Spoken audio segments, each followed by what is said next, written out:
Please watch to the end. Comment and respond to other people's comments. This happens a lot.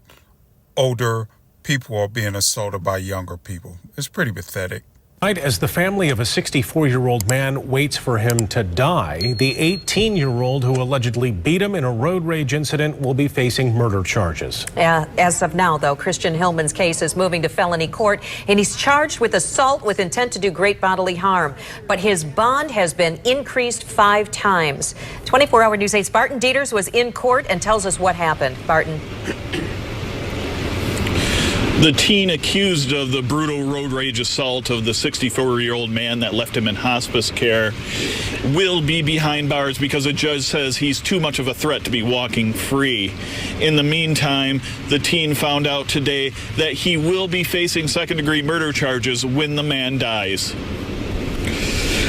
Witnesses say they saw the beating of William McFarland as he was helpless, laying motionless in the road in the 6100 block of Whitneyville Avenue in Caledonia Township on September 29th. Suspect Christopher Hillman's friend, 18-year-old Noah Bukulski, said he found his friend standing over the body of a man, the victim's pants around his ankles, as Hillman stood over him. The friend saw, he said, Hillman kick the unconscious man and say, "That's what you get." Bukowski said that his friend claimed he acted in self-defense because McFarland put his hands on him and was driving erratically. A man driving by said he saw Hillman kick the man on the ground 2 or 3 times and then later use an obscene taunt as the man was laying on the ground. Later, another friend said he saw Hillman back at the home after the alleged assault and the suspect had blood on his hands. The friends photographed the bloody hands.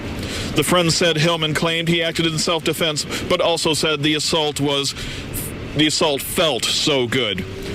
Now, an emergency room doctor said the beating damaged McFarland's brain and fractured his ribs and put him in a coma a hair's breadth away from death. Judge Sarah Smolinski summed up the case, saying there was more than enough evidence to bind over, and went on to say this about the suspect. I'm really, really, really concerned about Mr. Hillman being free and on his own.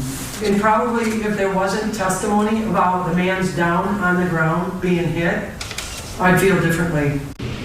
Hillman's attorney, Michael Bardish, says there's no evidence about what happened in the moments leading up to the alleged assault, and he said he plans to pursue a vigorous self-defense case.